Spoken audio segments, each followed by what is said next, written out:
para o bem daqueles que o amam. E essa é a verdade que nós vamos declarar agora. Então erga sua voz e exalte o nome de Jesus. Tu fazes que tudo coopere para o meu bem. Tu fazes que tudo coopere para o meu bem. Declare isso. Tu fazes que tudo coopere para o meu bem. Tu fazes que tudo coopere para o meu bem.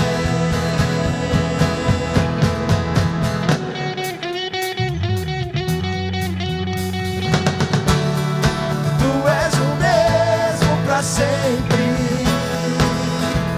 Teu amor não muda.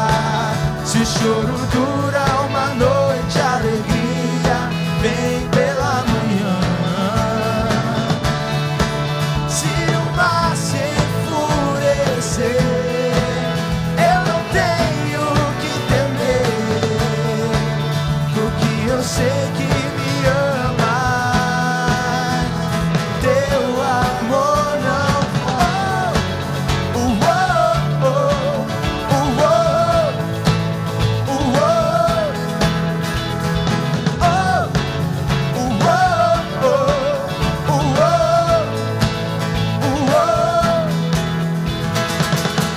Aleluia. Amém, aleluia. Esse amor de Jesus não falha. Esse amor nos alcançou porque um dia Ele abriu mão da sua coroa de glória. Ele veio até nós. Ele veio nos resgatar. E Ele é o Cordeiro que sofreu. Ele é o perfeito sacrifício. Ele é aquele que morreu a nossa morte. Ele é aquele que sofreu aquilo que nós merecíamos. E por causa da morte dele nós temos vida. Por causa das feridas dele nós somos curados. Por isso nós somos gratos por esse sacrifício. E nós também temos esperança e nos alegramos porque Ele ressuscitou e Ele venceu a morte. E é isso que nós vamos declarar agora com toda a nossa força, com todo o nosso coração. Porque essa mensagem é real. O sacrifício de Jesus é real, a ressurreição de Jesus é real. E no nome de Jesus está todo o poder. Amém?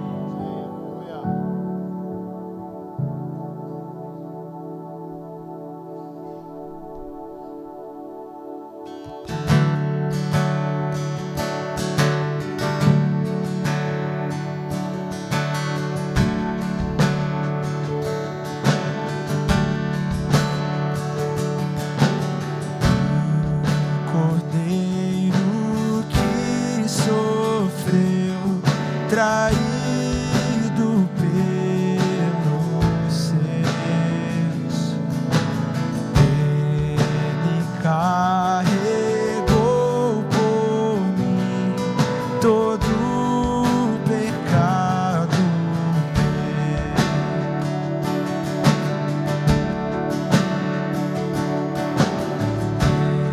Em silêncio suportou açoite, escárnio e dor. E em obediência ao Pai, na cruz se entregou. Erga a sua voz e vamos declarar juntos.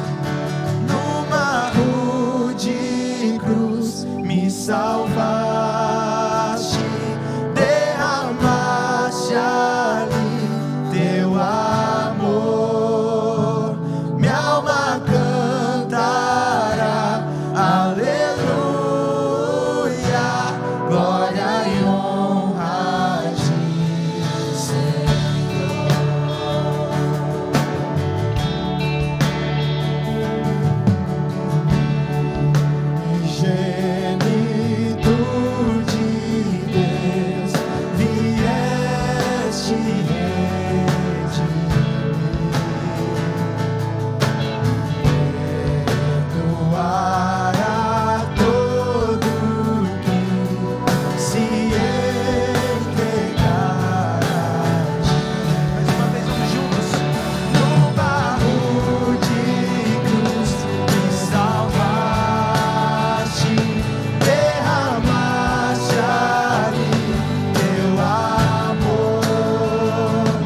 se moveu e nada se encontrou.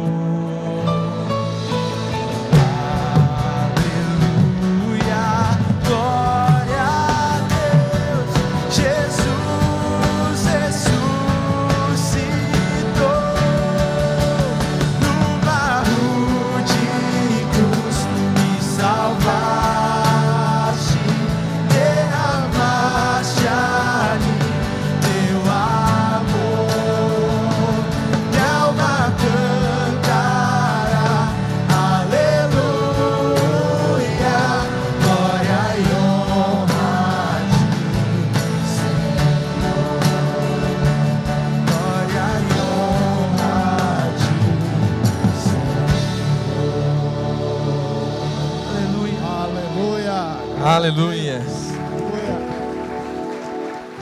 Com esse mesmo espírito de gratidão, porque um dia Jesus morreu na cruz por nós e nós fomos lavados e redimidos pelo seu sangue. Abaixe sua cabeça, nós vamos interceder neste momento e falar com o nosso Senhor, com o nosso Jesus Cristo, que morreu por nós, nos salvou, sofreu por nós, sofreu por pessoas que não mereciam, mas por graça, por amor, Ele se entregou por nós. Pai, nós estamos aqui, Deus, diante da Tua presença, Deus, louvando e engrandecendo o Teu nome, Senhor. Estamos aqui, Pai, em forma de gratidão, Deus, cultuando o Senhor, o Deus Todo-Poderoso, o Criador dos céus e da terra, Criador de todas as coisas. Nós poderíamos ficar aqui, Deus, milhares de anos, ó Deus, falando dos seus atributos, e de tudo aquilo que o Senhor representa, e de tudo aquilo que o Senhor é, e nem assim nós conseguiríamos exaltar e engrandecer o Senhor. Mas mesmo assim nós fazemos em gratidão, Pai. Pai, nós compreendemos, Senhor, que nós não merecemos. Nós não merecemos nada, Pai. Mas nós apelamos, ó Deus, a um Deus amoroso, a um Deus gracioso, a um Deus que durante todos os séculos, toda a humanidade, o Senhor vem cuidando do Teu povo e se demonstrando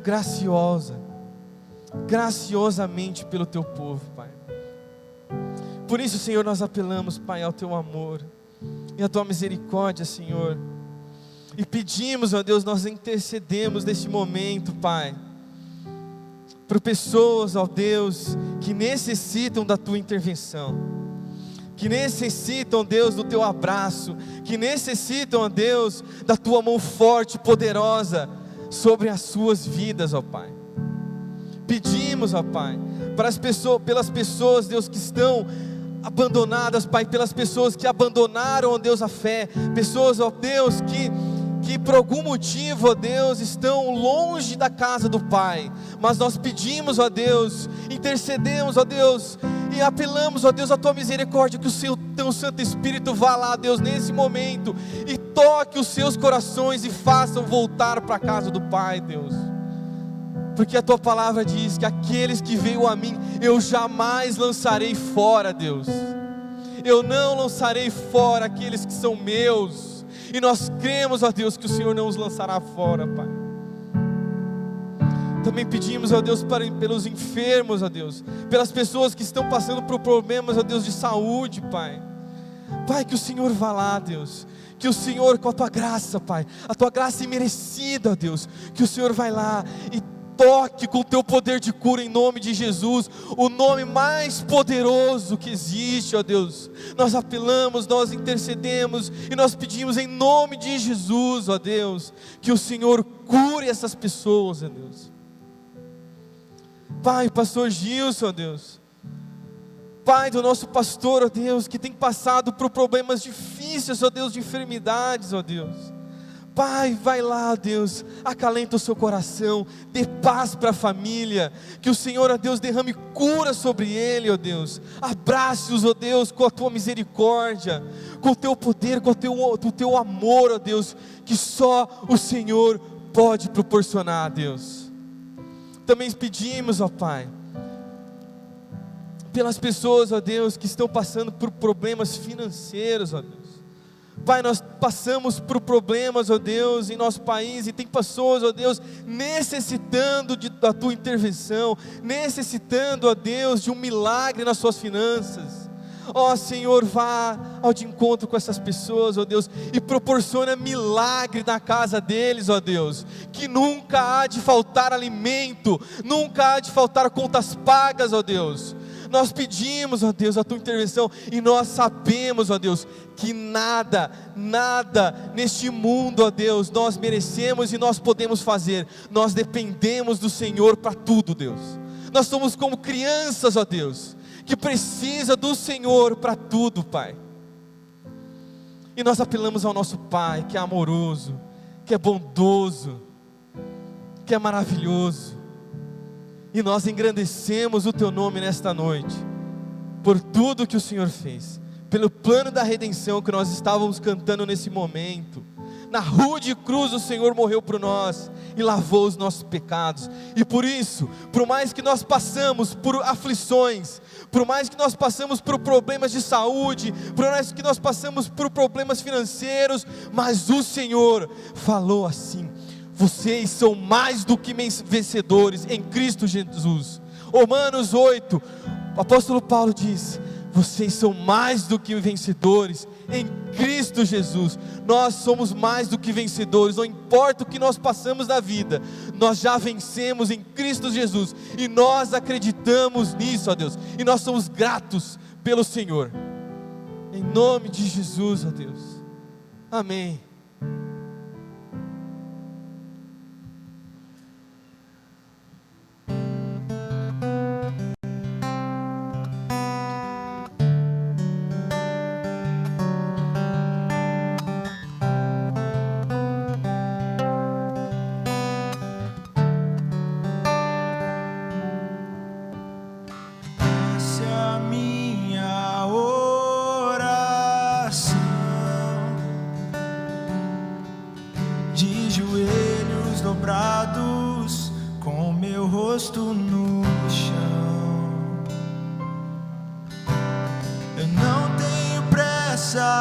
Sair desse lugar onde entendo que existir.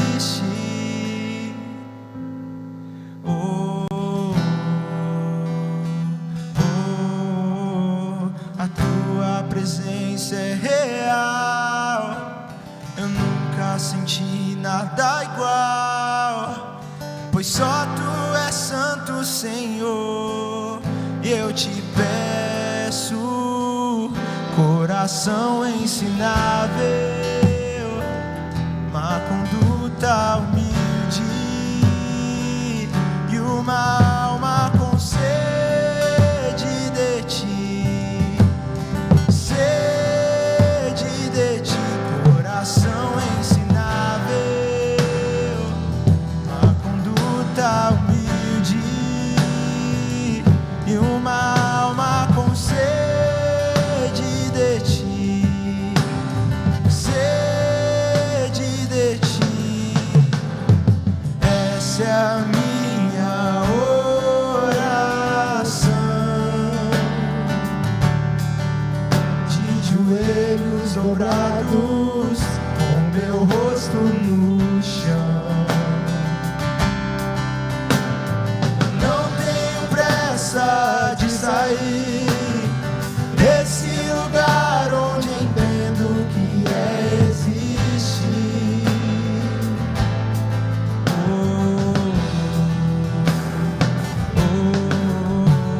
A tua presença é real. Eu nunca senti nada igual, não, pois só tu és santo, Senhor. Eu te peço, declare isso, coração ensinável,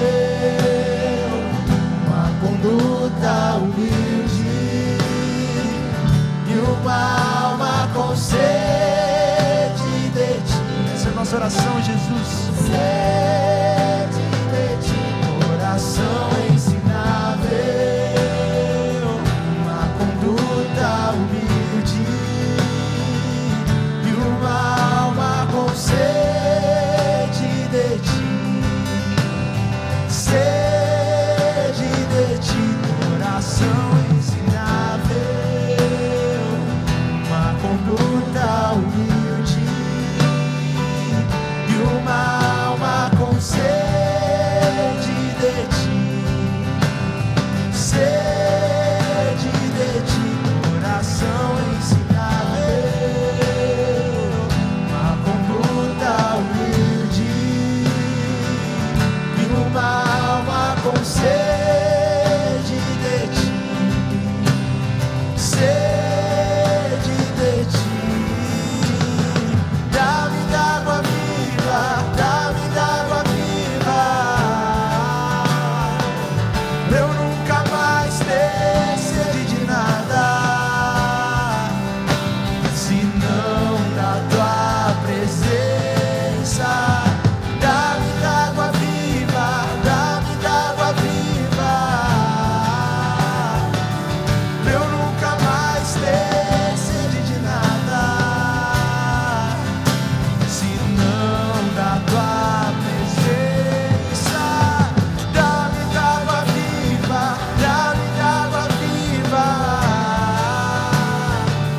pra eu nunca mais ter sede de nada,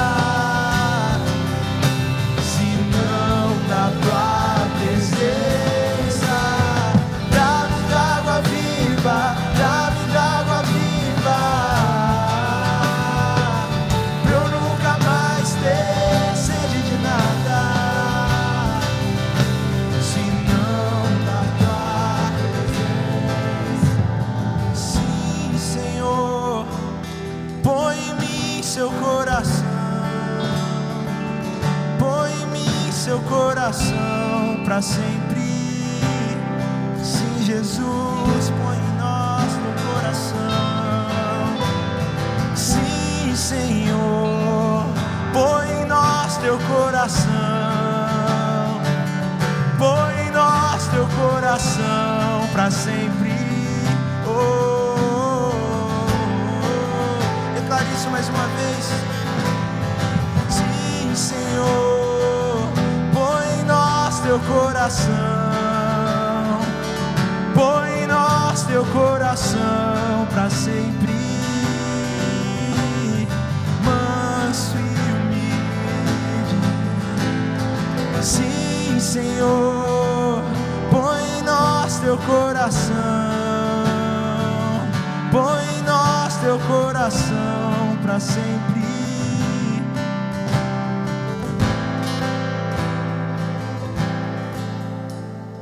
Dá-me um coração igual ao teu, meu mestre. Dá-me um coração igual ao teu, coração disposto a obedecer, cumprir todo o teu querer. Dá-me um coração igual ao teu. Cante isso mais uma vez. Dá-me um coração igual ao teu, meu mestre. Dá-me um coração igual ao teu, coração disposto a obedecer, cumprir todo o teu querer. Dá-me um coração igual ao teu. Declare isso mais uma vez, declare isso mais uma vez. Dá-me um coração igual ao teu. Peça isso ao Senhor. Só o Espírito Santo de Deus pode fazer isso. Igual ao teu, Coração disposto a obedecer, cumprir todo o teu querer. Dá-me um coração igual Mais uma vez, dai-me. Dá um coração igual ao teu.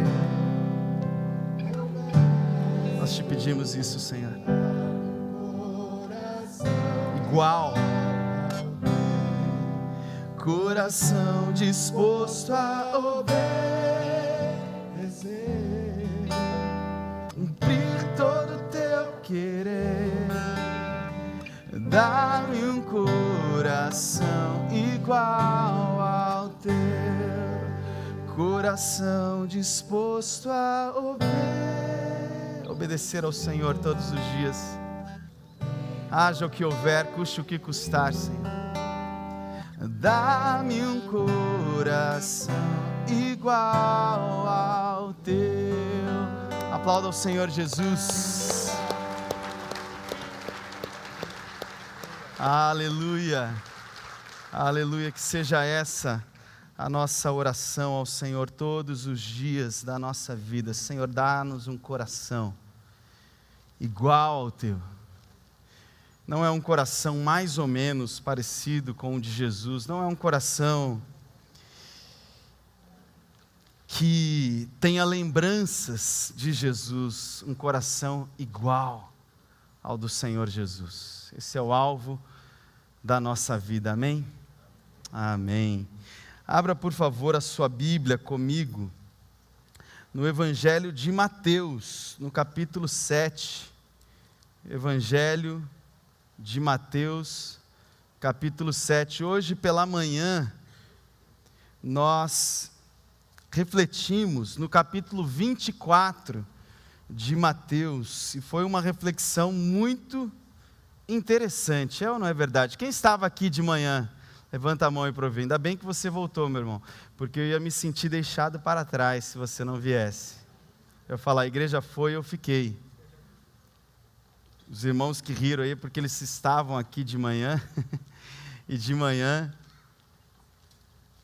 nós falamos sobre arrebatamento. Quem não veio, perdeu, não está gravado, graças a Deus, para eu não ter problema com ninguém. Mas algumas pessoas vieram falar comigo depois. Um irmão me mandou uma mensagem e falou, rapaz, você acabou com a minha juventude. Eu falei, acabaram com a minha também, então nós estamos juntos. É isso. O Evangelho vem, tira o nosso chão, desfaz as crenças que nós carregamos, que muitas vezes não tem nada a ver, ou pelo menos não é aquilo que a Bíblia de fato nos diz.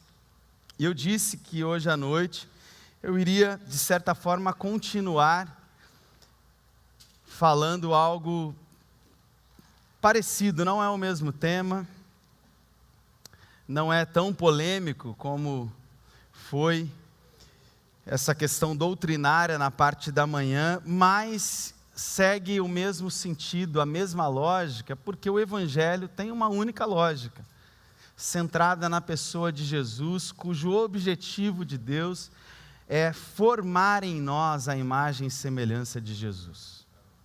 O objetivo do Evangelho, meu irmão, não é outro senão tornar você, eu, nós, parecidos com o Senhor Jesus. O Evangelho não tem o objetivo de te levar para o céu depois da morte. O Evangelho de Jesus, a salvação em Cristo Jesus, não é um passaporte para a vida eterna depois que você deixa essa vida. A salvação em Cristo Jesus é tornar você uma pessoa mais e mais parecida com Jesus. Amém? Mateus capítulo 7, versículos, a partir do versículo 15, se eu estou enxergando corretamente aqui a letra da minha Bíblia, mas é isso mesmo, a partir do versículo 15, não é a partir do versículo 15, é a partir do versículo 13, Mateus capítulo 7, a partir do versículo 13, diz assim a palavra do Senhor: entrem pela porta estreita, pois larga é a porta e amplo o caminho que leva à perdição, e são muitos os que entram por ela. Como é estreita a porta, e apertado o caminho que leva à vida, são poucos os que a encontram. Cuidado com os falsos profetas, eles vêm a vocês vestidos de peles de ovelhas, mas por dentro são lobos devoradores. Vocês os reconhecerão por seus frutos. Pode alguém colher uvas de um espinheiro, ou figos de ervas daninhas? Semelhantemente, toda árvore boa dá frutos bons, mas a árvore ruim dá frutos ruins. Nem a árvore ruim pode dar frutos bons. Toda árvore que não produz bons frutos é cortada e lançada ao fogo. Assim, pelos seus frutos vocês os reconhecerão. Nem todo aquele que me diz, Senhor, Senhor, entrará no reino dos céus, mas apenas aquele que faz a vontade de meu Pai, que está nos céus. Muitos me dirão naquele dia, Senhor, Senhor, não profetizamos em teu nome? Em teu nome não expulsamos demônios e não realizamos muitos milagres? Então eu lhes direi claramente, nunca os conheci. Afastem-se de mim, vocês que praticam o mal. Senhor, essa é a tua santa palavra, e nós rogamos ao Senhor mais uma vez, que venha nos ministrar, que venha falar aos nossos corações de modo a nos transformar como só o teu Espírito Santo é capaz de fazer. É a nossa oração em nome de Jesus. Amém. Amém e amém. Sempre que eu lia esse texto, essa é uma das palavras de Jesus que mais me intrigavam, que me deixavam perplexos e se perguntando, Senhor, o que o Senhor está dizendo? O que significa isso do Senhor dizer que existem pessoas que falam em seu nome, que fazem coisas da parte do Senhor, coisas legítimas, coisas corretas, coisas que abençoam outras pessoas, mas o Senhor diz a elas, eu não conheço vocês, eu não sei quem vocês são, vocês não fazem parte do meu reino. E eu sempre me perguntei, Senhor, o que é isso? Será que eu posso ser uma dessas pessoas? Será que isso tem a ver comigo?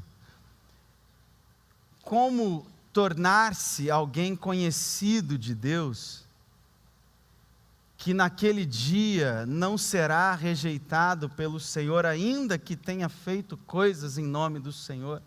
Senhor, eu sou um pastor. Imagina eu chegando diante do Senhor e dizendo, Senhor, o Senhor viu quantas vezes eu preguei, para quantas pessoas, quantos eu batizei, quanta gente de alguma forma abençoada pela minha vida, mas o Senhor dizer, eu não sei quem você é. Que é isso? Esse texto, ele está no final daquilo que nós conhecemos como o Sermão do Monte, o principal sermão pregado por Jesus, Sermão da Montanha. O Sermão do Monte, Jesus apresenta uma ética do reino de Deus.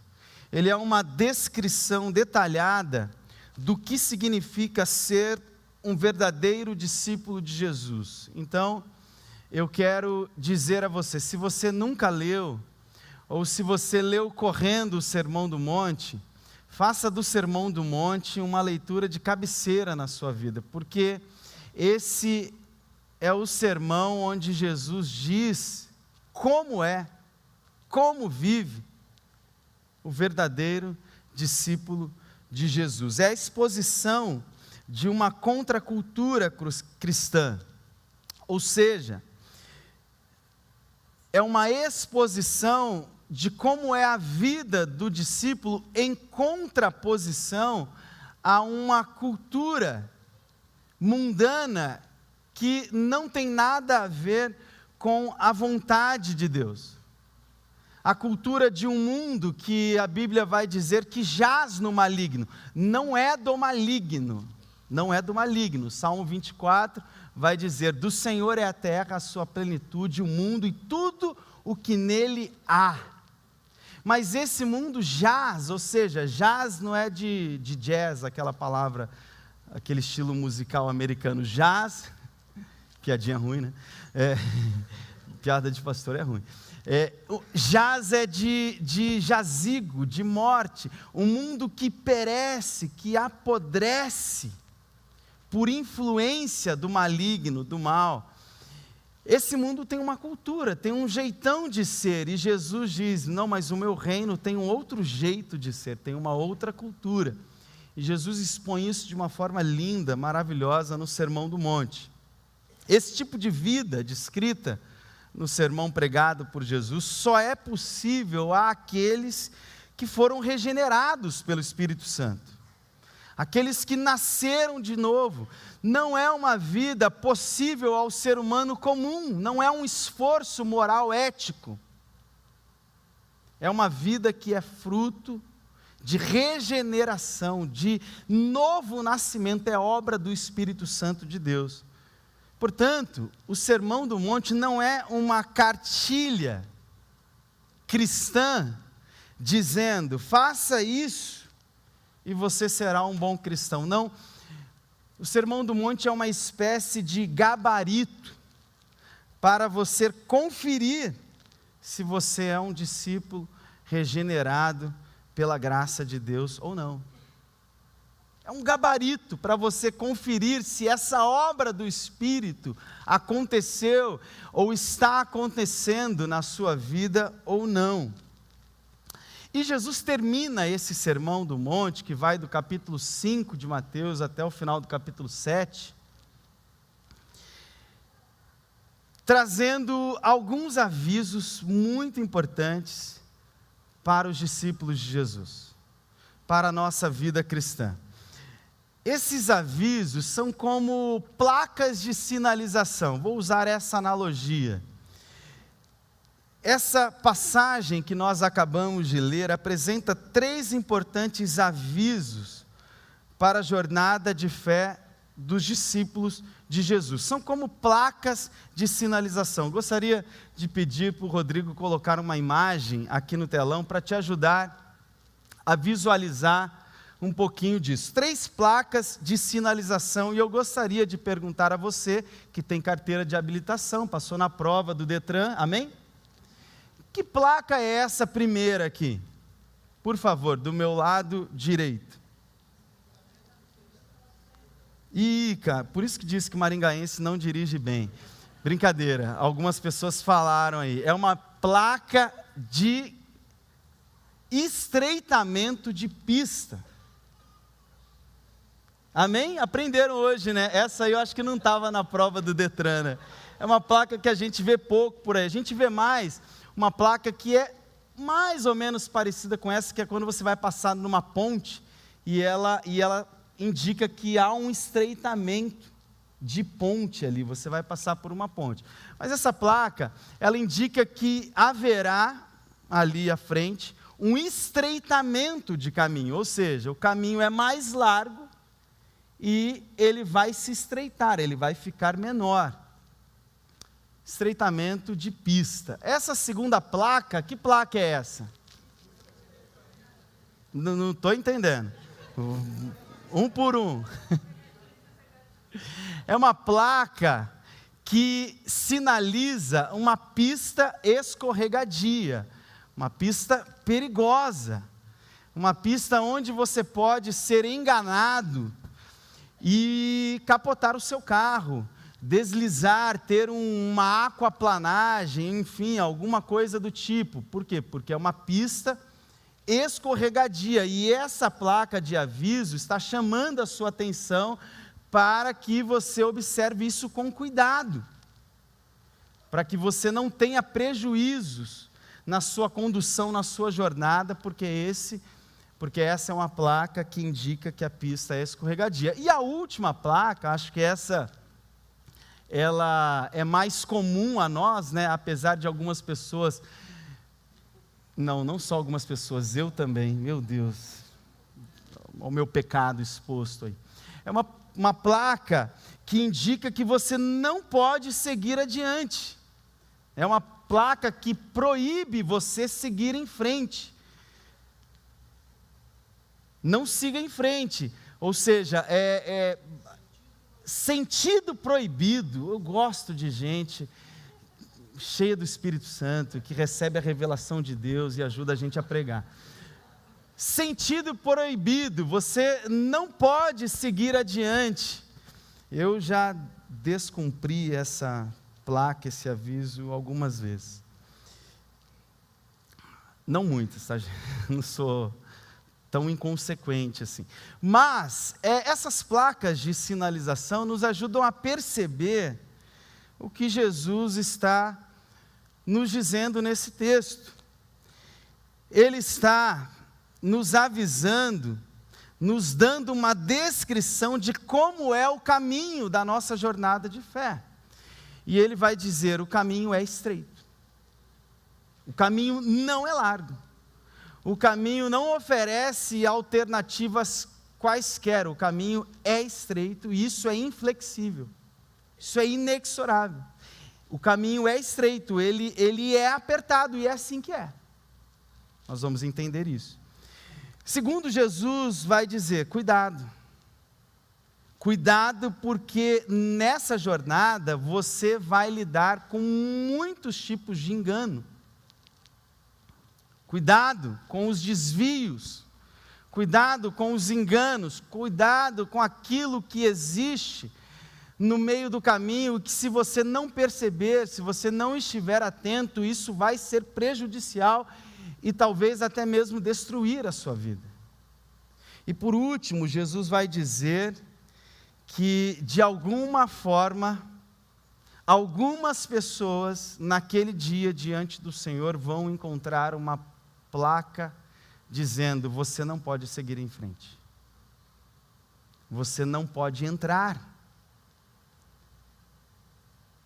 a sua entrada está proibida, por alguma razão que a gente vai tentar conhecer nessa noite. Então a primeira coisa que Jesus nos ensina nesse texto é que o caminho de fé, o caminho do discipulado cristão, o caminho daqueles que andam com Deus é um caminho estreito.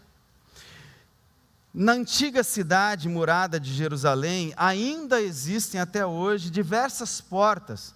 Algumas saem largas estradas pelas quais os carros podem passar. São portas que dão para estradas largas. Passam carros, passa o que quiser por ali.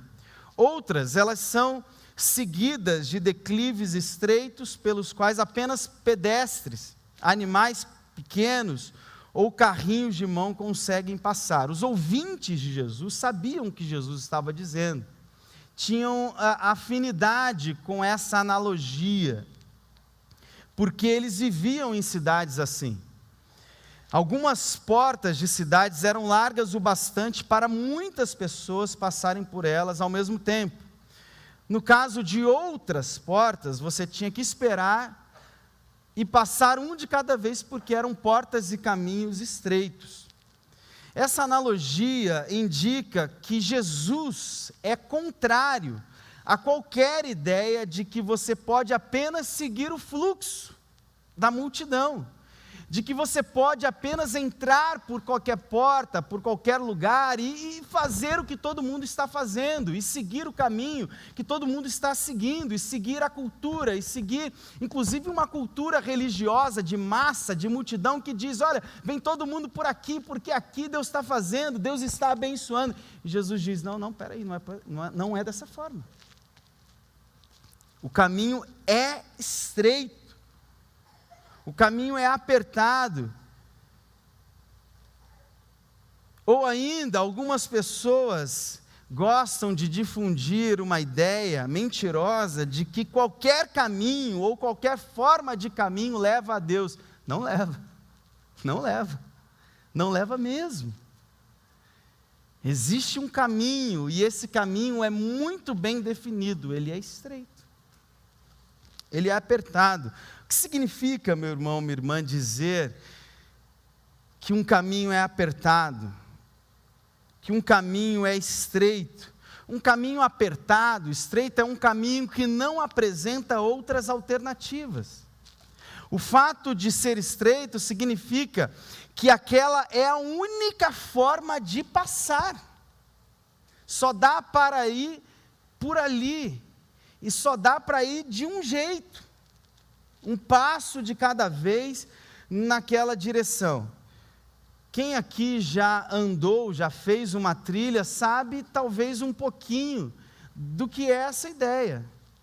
Uma trilha no meio de uma mata fechada é um caminho muito pequeno, muito apertado, que só dá para passar por ali, não tem outra alternativa. Se você quiser se embrenhar pelo meio do mato, se você quiser desviar aquela rota, você vai se perder, você vai ter problemas, você vai encontrar coisas que você não gostaria. Por quê? Porque só tem aquela trilha, aquele caminho pequeno, marcado, apertado, que só dá para ir por ali. O que Jesus está dizendo é exatamente isso, não existe outra alternativa. Quem quiser ser meu discípulo, quem quiser me seguir, disse Jesus, tome a sua cruz, negue-se a si mesmo e me siga, venha atrás de mim. Não tente rotas alternativas. Eu não sei quantos irmãos aqui gostam de usar um aplicativo demoníaco chamado Waze. Brincadeira, não é demoníaco.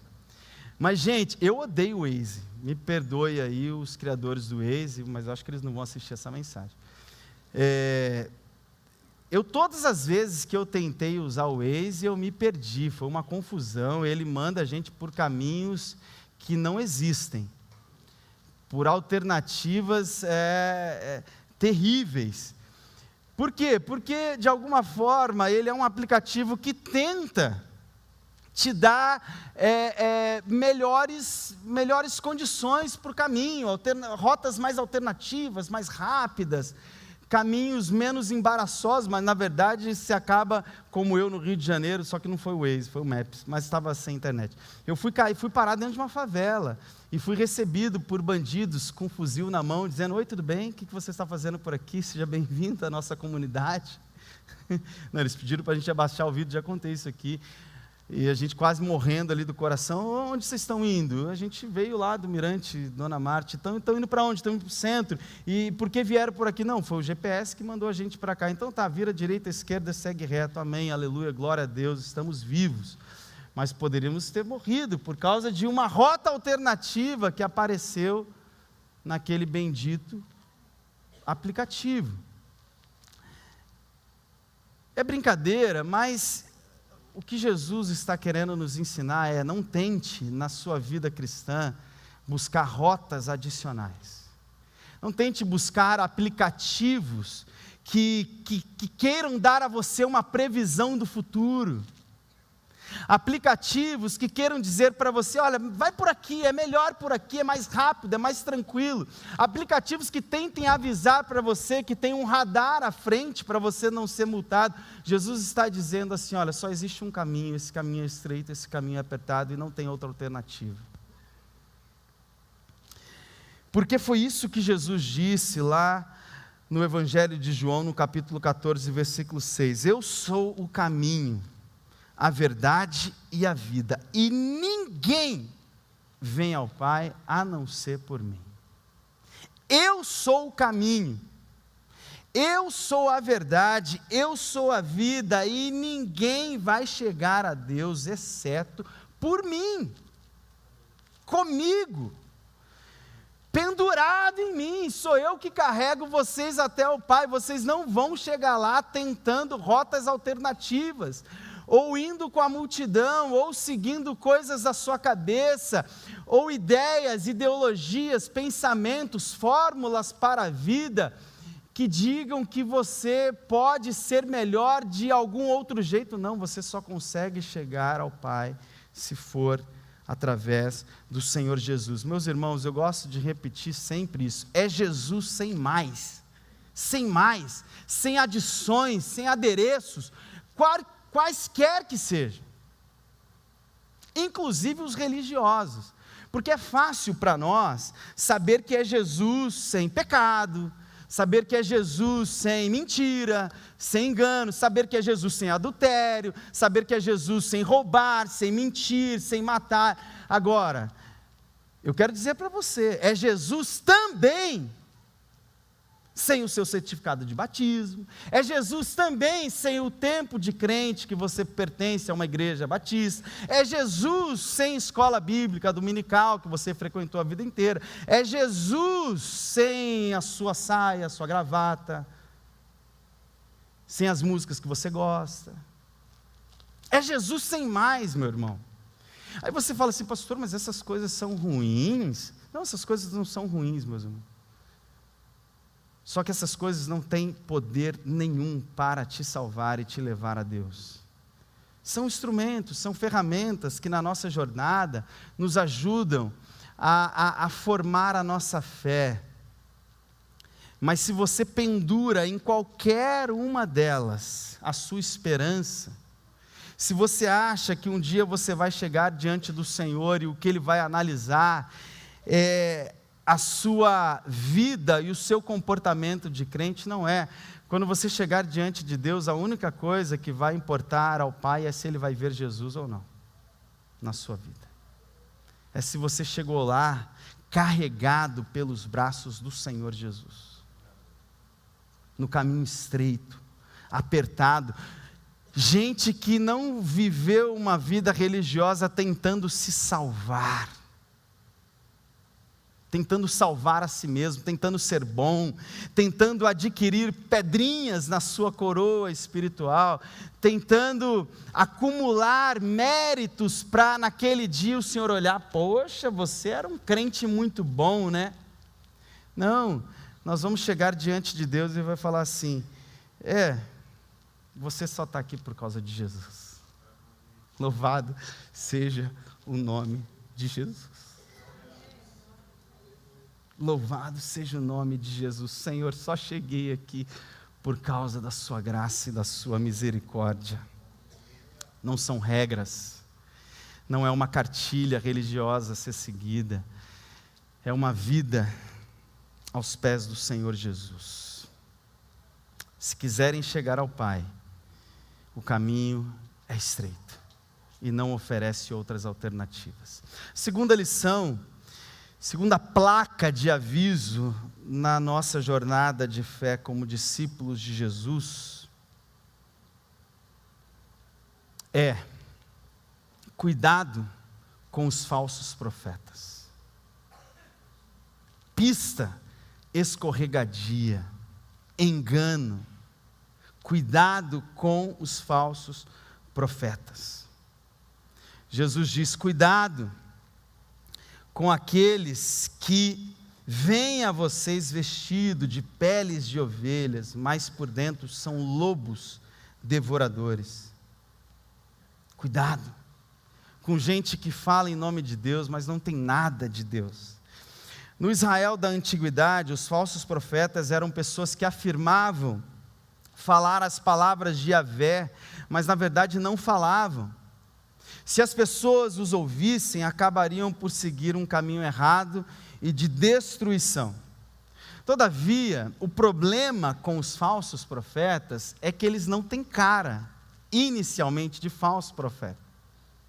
Nenhum lobo, meu irmão, se aproxima de uma ovelha mostrando os dentes e as garras perigosas. Não, ele tenta se aproximar da ovelha parecendo como uma. Eles têm fala mansa, eles são eloquentes, eles são persuasivos, eles são encantadores de serpentes, eles conseguem fazer uma multidão aplaudir, achar lindo, maravilhoso e falar: eu quero isso também, eu quero esse negócio. Esse é o perfil do falso profeta. eles parecem muito bons, muito razoáveis, muito confiáveis até. Mas Jesus diz: cuidado, eles são falsos profetas. Cuidado. Cuidado, meu irmão, minha irmã, com pessoas que, com muito entusiasmo, chegam para você e falam: assim diz o Senhor. Assim diz o Senhor. Deus está dizendo isso. Eu admiro, aliás, não admiro nada, a ousadia de gente que fala assim: Deus está dizendo isso. Amém. Deus, eu tenho uma palavra profética de Deus, assim diz o Senhor. Que arrogância humana é essa de alguém que acha que com muita naturalidade pode falar da parte de Deus sem um mínimo, às vezes, de temor, de reverência e até de cuidado e de dúvida? Meus irmãos, Deus fala com a gente, eu acredito nisso. Deus já falou comigo muitas vezes, Deus já me deu palavras de conhecimento, de profecia, mas todas as vezes em que Deus falou comigo, ou que eu trouxe uma palavra de Deus para alguém, eu fiz isso com muito medo e muita dúvida, no meu coração, dizendo assim: olha, sabe, você começa, eu estou sentindo assim, eu tive uma percepção, eu tive um sentimento muito forte, eu acredito, porque eu tenho temor, eu não acho que Deus sai falando com a gente assim, e gente que diz que Deus fala com ela desse jeito o tempo todo, você pode saber, meu irmão, é louco, porque Deus não fala com a gente assim, desse jeito toda hora, e dessa forma desvairada, como algumas pessoas dizem que Deus fala. Não, Deus inclusive tem muitas vezes na nossa vida que Ele não fala, e isso deixa a gente muito chateado, que Ele fica em silêncio. Deus é misterioso, meus irmãos. Eu acho isso fascinante em Deus, o mistério de Deus. Ele não deixar a gente conhecer as coisas. Eu gosto disso? Claro que não. Eu queria conhecer, queria ter uma previsão do futuro, uma vidência. Queria que Deus me mostrasse a minha vida e os caminhos por onde não ir e as coisas que eu não deveria fazer para eu não errar, mas Deus não faz isso. Deus fala para mim, para você: vai em fé, eu estou contigo, você vai descobrindo algumas coisas, não todas, porque Deus é misterioso, isso faz parte da soberania de Deus, e é isso que me fascina em Deus, porque se Deus fosse completamente cognoscível, ou seja, possível de ser conhecido na sua totalidade, Ele não era Deus. O que faz de Deus, Deus é o seu mistério, é as coisas que Ele reserva apenas para si, é o seu conselho eterno. Para saber se um profeta era verdadeiro ou falso, consistia no seguinte: espere e veja. O profeta falou. Se ele falou, está falado, não tem como desdizer o que ele disse. Ele já falou, já abriu a boca e soltou a língua. Então espera, se for de Deus, vai acontecer. Se for de Deus, vai se cumprir. Se não for, esquece, deixa para lá. Essa era a forma de avaliar um falso profeta, especialmente no Antigo Testamento. Eu me lembro uma vez, estava num ônibus em Belo Horizonte, eu morei 5 anos na região ali de Belo Horizonte, Santa Luzia, na verdade. E eu estava voltando do centro de Belo Horizonte para Santa Luzia, para o seminário, e aí no ônibus, irmão, um profeta desses, dentro do ônibus, estava lá na minha, ali ônibus lotado, aquela coisa, aí o profeta do Senhor, o falso profeta, chegou para mim e falou assim: meu irmão, varão, né? Eles chamam varão, eu vejo uma chave de um carro na sua mão, Deus está colocando a chave de um carro na sua mão. Eu missionário, seminarista ali, né, pobre de maré desci, falei: amém, Jesus, teu filho está pronto, recebo. Eu estou esperando a chave do carro até hoje, meu irmão. Não sei, talvez está aqui nessa noite, né? De repente Deus preparou para esse dia. falso profeta, gente que fala em nome do Senhor, coisas que o Senhor não disse, coisas que o Senhor não quer fazer, mas que saem por aí falando em nome de Deus. Me lembro também de uma outra situação, uma irmã, querida, até preciosa, fazia parte da nossa vida lá, mas ela profetizou 2 vezes que eu iria casar. E cada uma das vezes com uma pessoa diferente. Eu falei, Senhor, mas o Senhor profetiza um dia uma, depois de um tempo outra. Acabou, meu irmão, como eu sou desobediente aos falsos profetas, eu não casei com nenhuma nem outra. Eu escolhi a minha esposa linda, maravilhosa, extraordinária, que não poderia ter nenhuma outra melhor no universo, que é a minha esposa Isabela. Eu escolhi, não foi falso profeta que disse, você tem que casar com fulano. Amém, minha esposa merece esses aplausos, ela é linda, maravilhosa. Porque não é assim a vida com Deus. E é impressionante como tem cristãos, meus irmãos, correndo atrás desse negócio. Gente que quer de todo jeito ouvir alguma coisa que alegre o coração, porque assim, profecia ruim ninguém quer ouvir, né? Ninguém quer ouvir da parte de Deus, de um profeta do Senhor, que você vai morrer daqui 3 anos, né? Ninguém quer ouvir que você vai ficar enfermo de uma doença muito grave, né? Ninguém quer uma previsão do futuro de uma coisa ruim, desagradável. A gente só quer ouvir coisas boas, e a gente fica atrás disso. A gente parece que a nossa fé precisa ser inflamada por esse tipo de coisa que joga o nosso ego lá para cima, por esse tipo de coisa que diga para nós que a nossa vida vai ser vitoriosa, maravilhosa, e que nenhum mal vai me sobrevir, e que Deus vai me dar isso, me dar aquilo. Mas, meus irmãos, a coisa mais importante, preciosa, extraordinária que você poderia receber de Deus, você já recebeu, que é a salvação em Cristo Jesus na cruz do Calvário. Você não precisa de nada mais do que isso. Por isso o salmista diz no Salmo 23, o Senhor é o meu pastor e eu não preciso de mais nada, nada me faltará. Se o Senhor é o meu pastor, como diz uma canção, o que eu não tenho eu não preciso, porque o Senhor me supre, o Senhor é a alegria da minha vida, do meu coração. Jesus tem um método de detecção do falso profeta ainda mais preciso, ainda mais rápido. Você não precisa ficar esperando o resultado da profecia, se ela vai se cumprir ou não, esquece isso. Jesus ensina um método de detectar o falso profeta rapidinho. Numa olhada, ele diz, examine a vida da pessoa que diz estar falando em nome de Deus. Porque ele diz no versículo 16, vocês os reconhecerão pelo fruto que eles produzem. Vocês os reconhecerão, quem é profeta verdadeiro do Senhor e quem não é, pelos frutos que eles produzem, ou seja, pela vida, pelos seus relacionamentos, pela forma como ele se comporta.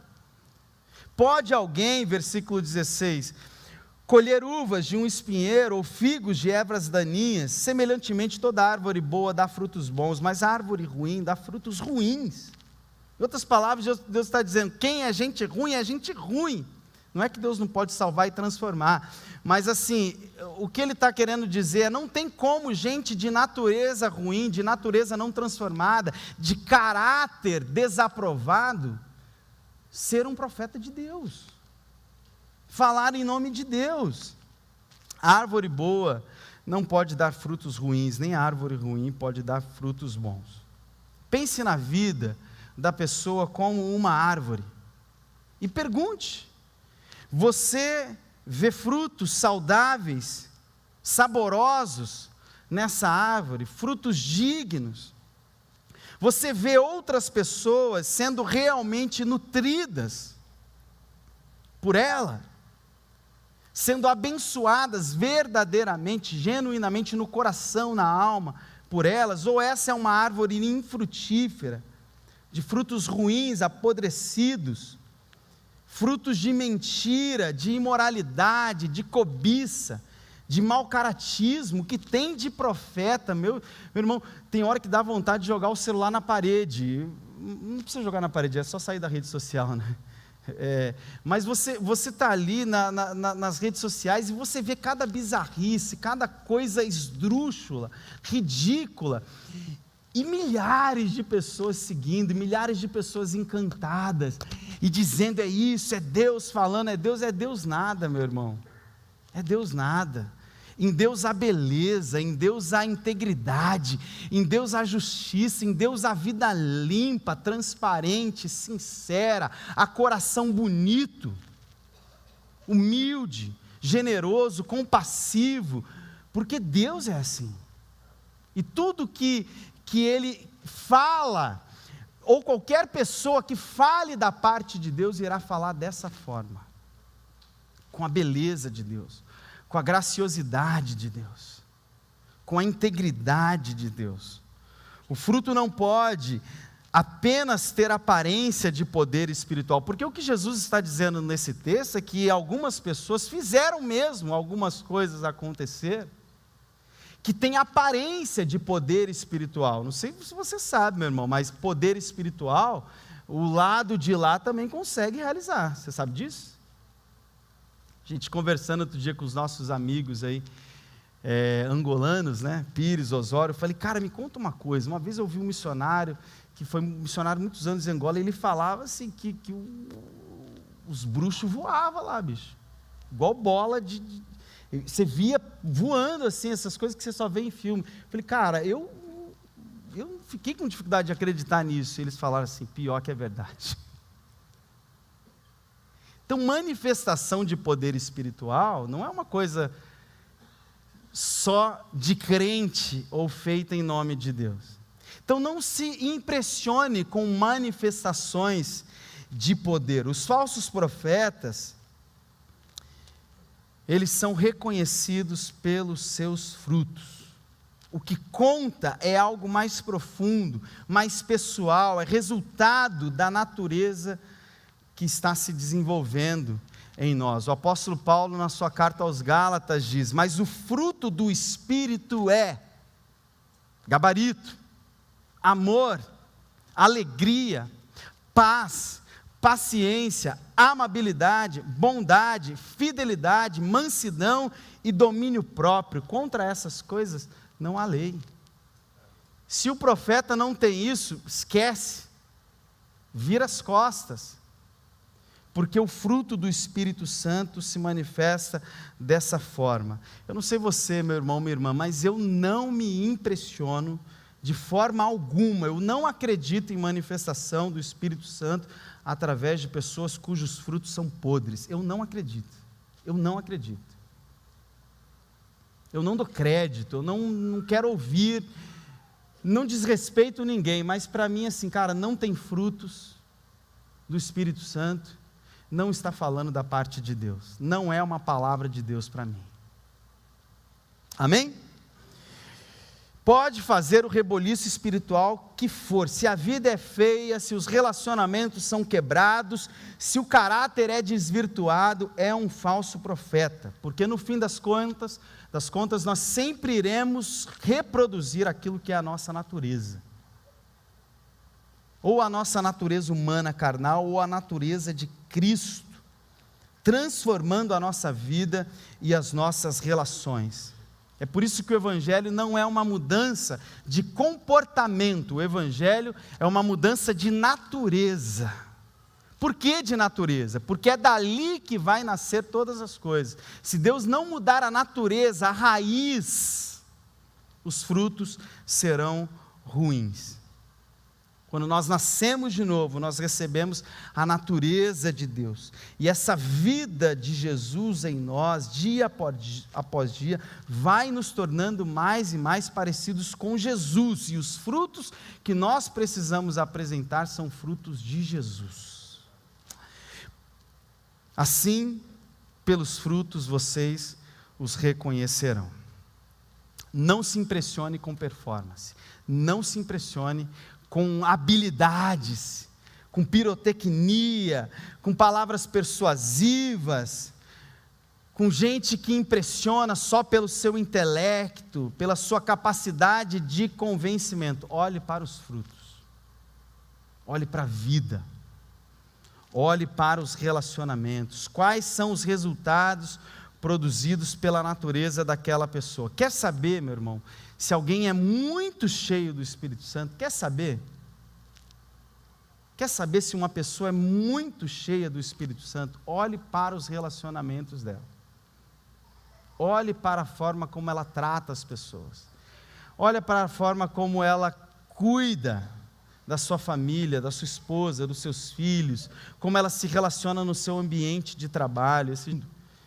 E criou uma confusão enorme, assim, uma ira muito grande.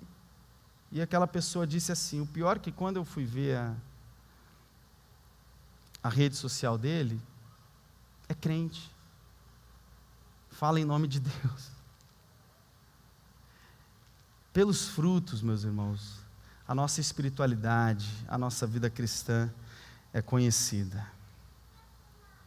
Olhe como a pessoa trata os outros à sua volta. Perceba a humildade do seu coração, a graciosidade das suas palavras, a compaixão dos seus atos, a generosidade do seu coração. Olhe para isso. O falso profeta promete coisas que ele não é capaz de cumprir, que só o Espírito Santo é capaz de fazer, que só o Espírito Santo é capaz de operar. João Calvino disse: tudo o que você vê de bom em mim é Cristo, e tudo o que você vê de mal sou eu mesmo, é comigo, é sobre mim. Tudo que você vê de bom em mim é Cristo, meu irmão.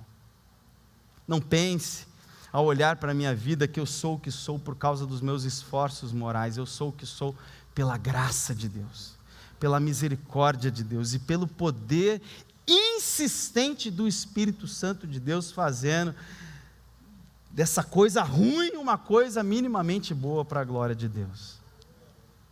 Obra do Espírito Santo de Deus. Cuidado, pista escorregadia, não se deixe enganar pelos falsos profetas, pelas falsas profecias. Esses movimentos são ruins. Não são ruins, são bons.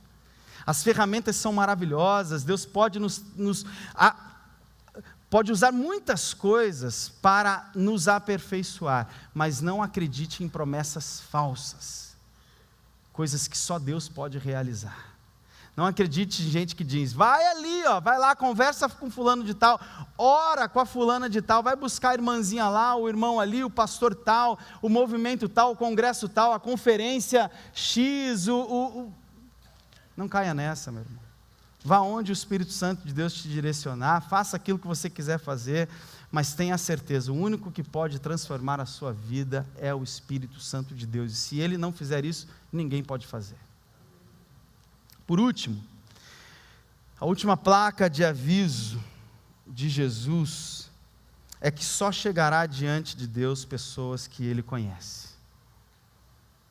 Só estará no reino de Deus pessoas a quem Ele conhece. Versículo 21 diz: nem todos os que me dizem mestre, mestre entrarão no reino do céu, somente as pessoas que fazem a vontade de meu Pai que está no céu. Muitos dirão naquele dia: Senhor, Senhor, não profetizamos nós em Teu nome, em Teu nome não expulsamos demônios e não realizamos muitos milagres? Então lhes direi claramente: nunca os conheci, afastem-se de mim, vocês que praticam o mal. Jesus está dizendo que não entrarão, ou melhor, que entrarão no seu reino somente aqueles que fazem a vontade do Pai que está no céu. E a pergunta para mim e para você é: qual é a vontade de Deus para nós? Se só entrará quem faz a vontade de Deus, nós precisamos saber qual é a vontade de Deus. O apóstolo Paulo, na sua carta aos Romanos, no capítulo 8, versículo 29, ele diz qual é a vontade de Deus.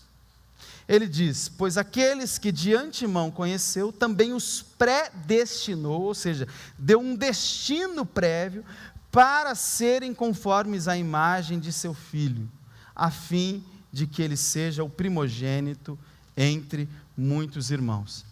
A vontade de Deus é que nós sejamos formados à imagem de Jesus, é que nós sejamos parecidos com Jesus, gente que tem a forma de Jesus, que tem o jeito de Jesus, que tem a natureza de Jesus, a fim de que, como Jesus, existam muitos outros da mesma gênese que Ele. Essa é a vontade de Deus. Se você a vida inteira vive buscando a vontade de Deus em crise, Senhor, qual que é a vontade do Senhor para a minha vida? A vontade do Senhor para a sua vida é a mesma que a minha, é a mesma que a de todos nós. Deus quer, e o trabalho de Deus é que você seja parecido com Jesus. A imagem e semelhança de Jesus. Preste atenção no que Jesus está dizendo nesse texto de Mateus capítulo 7. Ele está dizendo que naquele dia, Deus só irá reconhecer pessoas que se parecem com Ele, que ao longo de suas vidas foram se tornando a imagem e semelhança de Jesus. Me parece que a ideia que Jesus está trazendo de ser conhecido por Deus não é uma questão cognitiva, como se alguém pudesse ser apagado da memória de Deus. Naquele dia Deus vai ter um lapso de memória, e tem gente que Ele vai lembrar e tem gente que Ele não vai lembrar. Não tem nada a ver com isso. Esse conhecimento parece ser, na verdade, um tipo de reconhecimento. Eu estava pensando sobre isso e me veio à mente essas máquinas hoje de reconhecimento facial, sabe? Que tem nos condomínios, nos prédios. É como se você chegasse diante de Deus, você colocasse sua cara ali. E é o seguinte: se o reconhecimento que aparecer ali mostrar a face de Jesus, você está com Deus. Você está nos braços do Pai. Se o reconhecimento facial não mostrar nada parecido com Jesus, você não pode seguir em frente. Porque o reino de Deus só cabe gente parecida com Jesus, que se deixou ser transformada pelo Senhor Jesus. Gente perfeita não, gente sem pecado até aquele dia não, mas gente que ao longo da sua vida foi se tornando dia após dia a imagem e semelhança de Jesus. Por quê? Porque deixou o coração ser transformado, a natureza foi transformada pelo Espírito Santo de Deus. O apóstolo João diz na sua primeira carta, no capítulo 3, versículo 2, amados, agora somos filhos de Deus, e ainda não se manifestou o que haveremos de ser, mas sabemos que, quando Ele se manifestar, seremos semelhante a Ele, pois o veremos como Ele é. Ainda não se manifestou, mas quando se manifestar, nós seremos semelhantes a Ele, pois o veremos como Ele é. O que Jesus está dizendo é que no dia em que nós estivermos diante do Senhor, o Senhor vai dizer: eu te conheço, porque você é parecido comigo. Eu te conheço porque você foi nesse mundo uma revelação de quem eu sou, uma expressão visível do Deus invisível. Quero encerrar dizendo, mais uma vez, salvação não é um ingresso, um passaporte espiritual para o céu depois da morte. Salvação não é um lugar para onde nós vamos depois da morte. Salvação é a pessoa que nós nos tornamos a partir da vida de Cristo em nós. Salvação é toda uma vida diante de Deus, sendo transformado e formado à imagem e semelhança de Jesus. É aqui e agora. É para essa vida. É para esse mundo. É gente que está se tornando cada dia mais parecido com Jesus. É possível, meus irmãos. É duro, mas é possível que naquele dia, pessoas que tenham feito muitas coisas em nome de Deus, coisas certas, coisas legítimas, que abençoaram a outros, mas ouçam do Senhor: eu não conheço você. Eu não conheço você. Mas como assim, Senhor? O Senhor não me conhece? Olha aqui a minha igreja, a minha vida ministerial, minha família, meu comportamento. Senhor, como assim? Todo mundo me conhecia como um bom crente. Eu não conheço você porque você não se parece com meu filho Jesus. Mas Senhor, eu frequentei a igreja a minha vida inteira, Senhor, eu me batizei, eu fiz cursos, Mas Senhor, eu fui um dizimista fiel, eu não falhei nunca. Dei aula em escola dominical, Senhor. Senhor, eu evangelizei, falei do Senhor para as pessoas. Pois é, eu não sei quem você é. Porque você não é parecido com meu filho Jesus. Você foi parecido com você mesmo. Você se encantou consigo mesmo, inclusive com a sua religiosidade, com a sua moral, com a sua ética. Você gostava de você. Você se encantou com a sua vida bonita. Mas eu não sei quem você é. Que Deus possa, meus irmãos, nos encontrar naquele dia e dizer a todos nós: servo bom e fiel, filho amado de Deus, eu conheço você, eu sei o seu nome, eu sei quem você é, porque você se parece comigo, porque você foi permitindo o Espírito Santo transformar a sua vida à imagem e semelhança de Jesus. Abaixe sua cabeça, feche seus olhos. Vamos orar ao Senhor.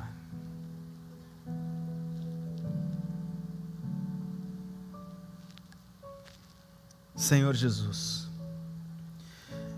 esses são avisos muito sérios,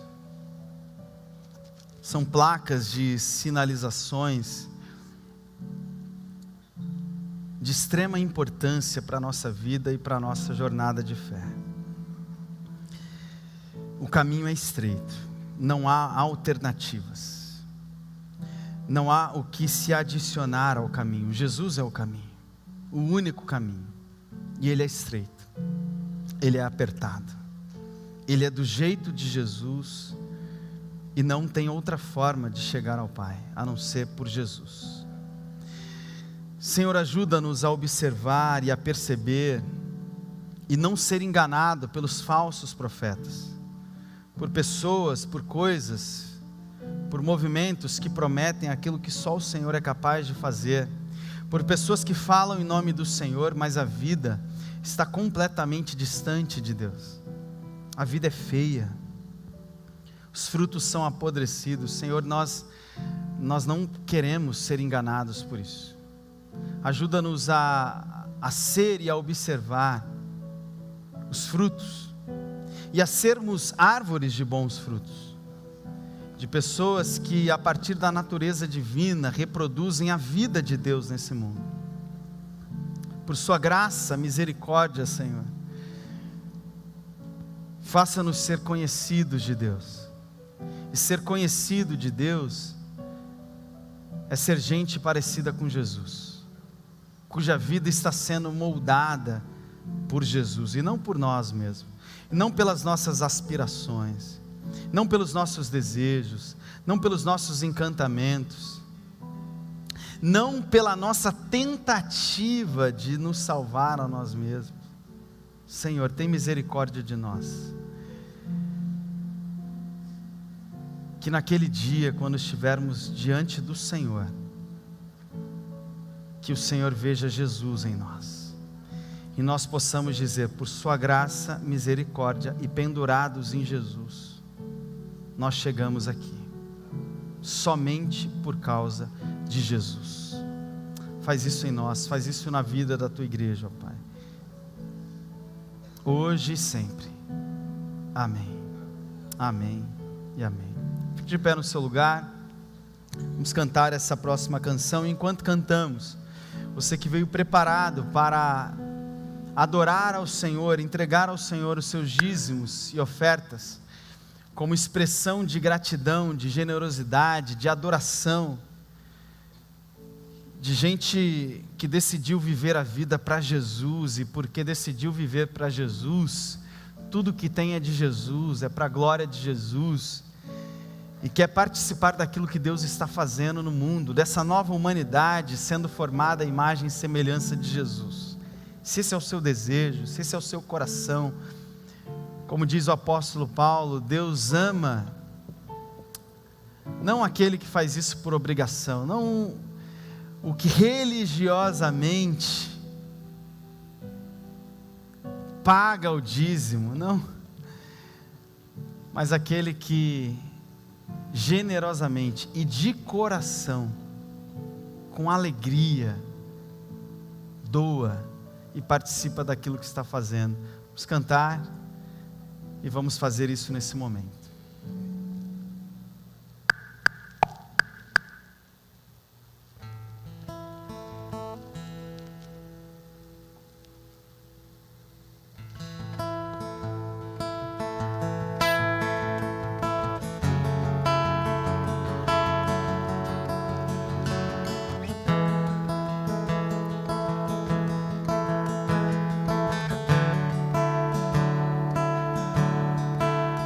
Nada novo achei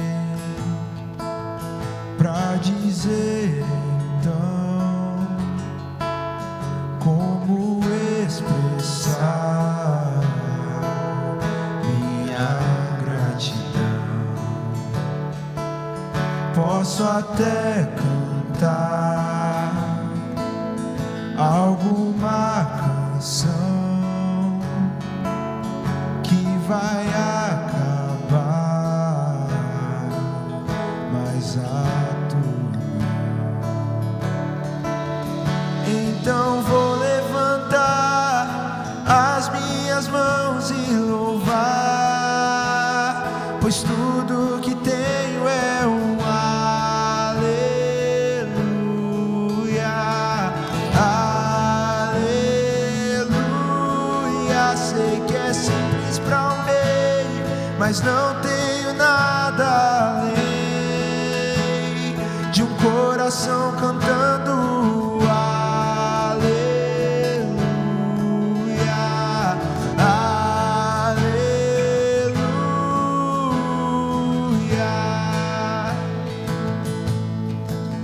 Em resposta a ti, há uma ação, me render aqui em adoração. Em resposta a ti, há uma ação, me render aqui em adoração. Então vou levantar as minhas mãos e louvar, pois tudo que tenho é um aleluia, aleluia. Sei que é simples pra um rei, mas não tenho nada além de um coração cantando aleluia,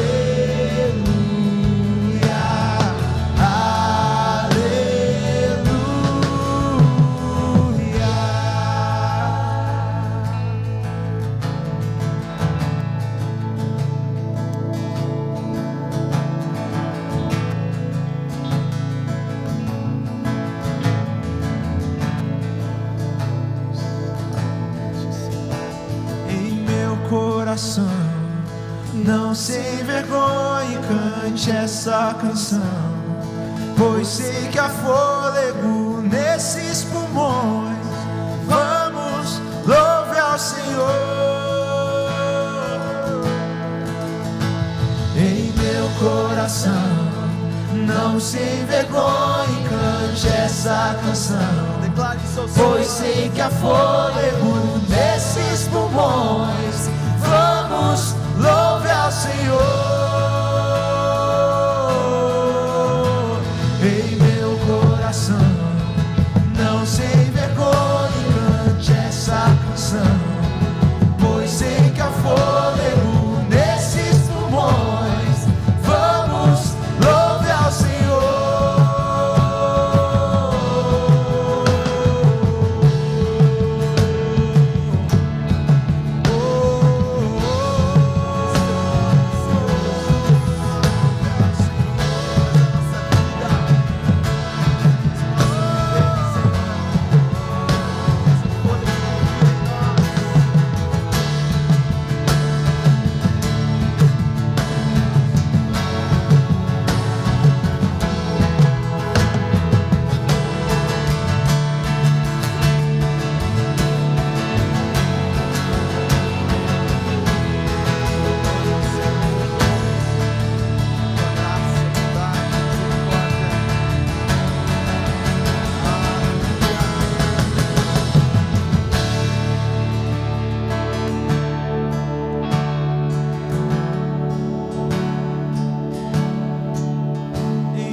mas não tenho nada além de um coração cantando aleluia, aleluia. Liga sua voz em adoração a Jesus.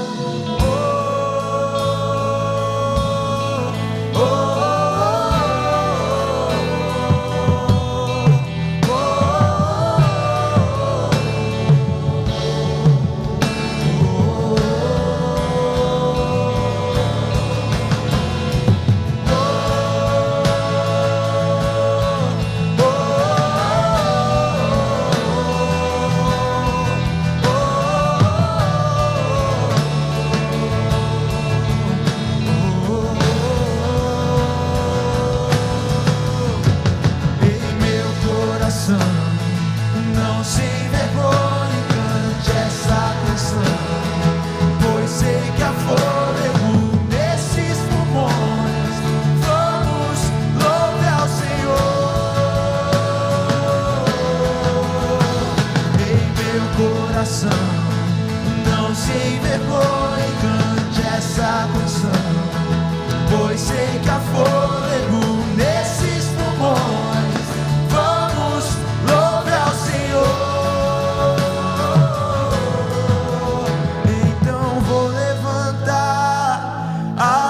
As mãos e louvar, pois tudo que tenho é um aleluia, aleluia. Sei que é simples para o rei, mas não tenho nada além de um coração cantando aleluia, aleluia.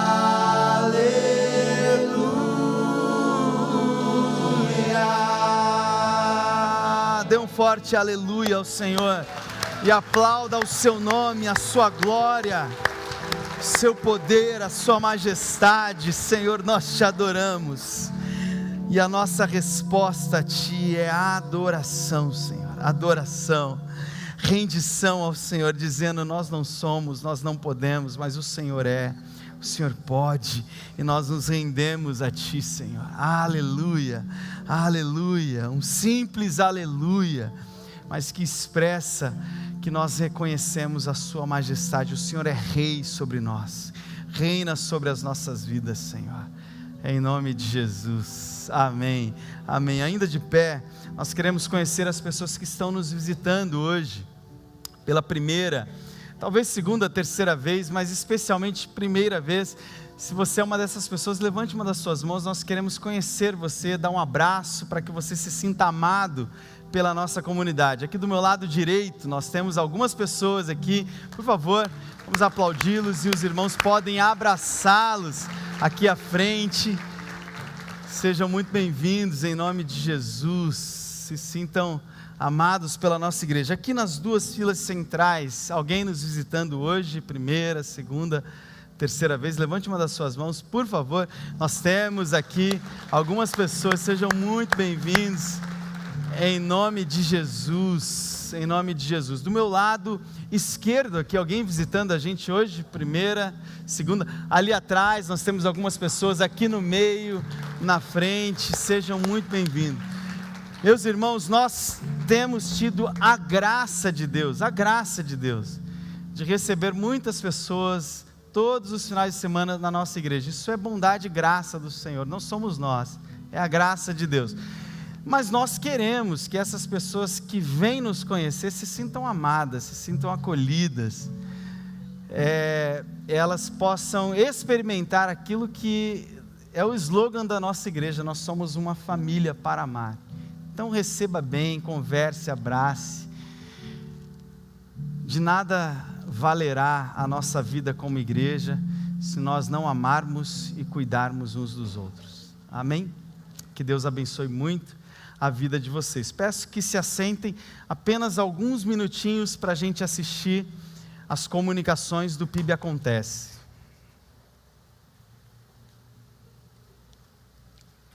Oi, gente, como vocês estão? Aproveitaram o feriado? Colocaram a devocional em dia, descansaram, aproveitaram com a família? Eu espero que sim. Nosso culto está acabando, mas antes, se liga nas comunicações e nas programações que está rolando por aqui. Amanhã, segunda, 5/5, às 19 horas, nós temos a Conversa Franca.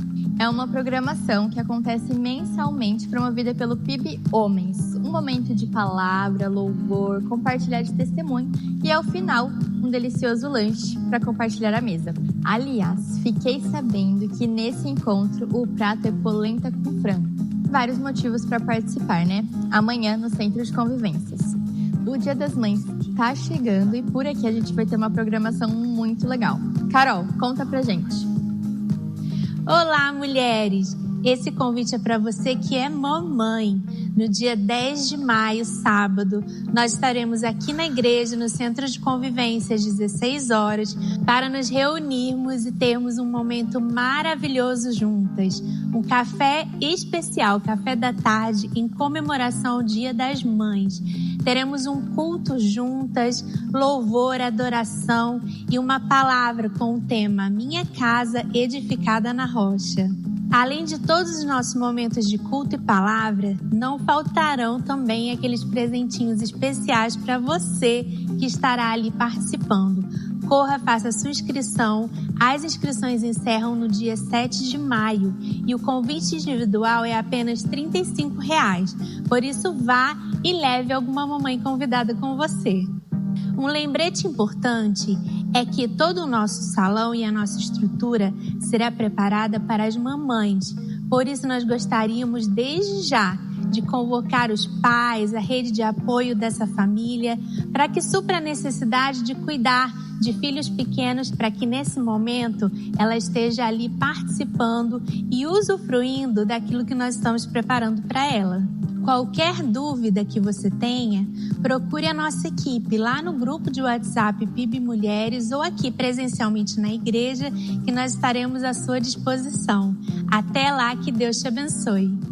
Fala galera, eu estou aqui para te lembrar que está chegando o nosso Congresso Relevante, conferência anual de jovens e adolescentes para a cidade de Maringá. No ano passado foi incrível e esse ano vai ser ainda mais especial. Estará conosco Davi Lago, Pastor Washington Júnior, Ministério One de Curitiba e muitos outros convidados. Você não pode ficar de fora, então aponta aí a sua câmera para o QR Code que está aqui ao lado e faça hoje a sua inscrição. Dia 9 e 10 de maio no ginásio do Colégio Objetivo. Esperamos vocês. Daqui mais ou menos 30 dias, no dia 6, 7 e 8 de junho, acontecerá o Retiro dos Homens, lá na Estância Fonte de Vida, com o prelator Wildo Félix. Na semana que vem, o Francis, líder dos homens, virá e trará mais informações sobre inscrição, valores. Então, fique ligado e se atente à data, 6, 7 e 8 de junho. Fiquei pensando nessa polenta com frango e deu até fome, mas a cantina tá chegando e hoje é espetinho com combo pão, vinagrete e refri por R$12. Venha com a gente. O PIB Acontece fica por aqui, que a sua semana seja muito abençoada e até semana que vem. Amém, aleluia, louvado seja o nome de Jesus. Então, a polenta com frango, homens, é amanhã, hein? À noite. Mas melhor que a polenta com frango é a amizade, a companhia, a conversa dos irmãos. Então venha participar, vai ser um tempo muito precioso. E jovens e adolescentes, faça a sua inscrição para o Relevante. Está imperdível. Você precisa fazer a sua inscrição. Se ele não fizer, pai, mãe, vô, tio, avó, faz na marra. Amém? Fique de pé no seu lugar. Vamos receber a bênção do Senhor. Que a graça maravilhosa de Cristo Jesus, as doces e eternas consolações do Espírito Santo de Deus sejam com você na sua casa, no seu trabalho, onde você estiver, que você seja uma expressão visível do amor e da graça de Deus. Em nome de Jesus, amém. Vá na graça, na paz, no amor do Senhor Jesus. Amém, amém.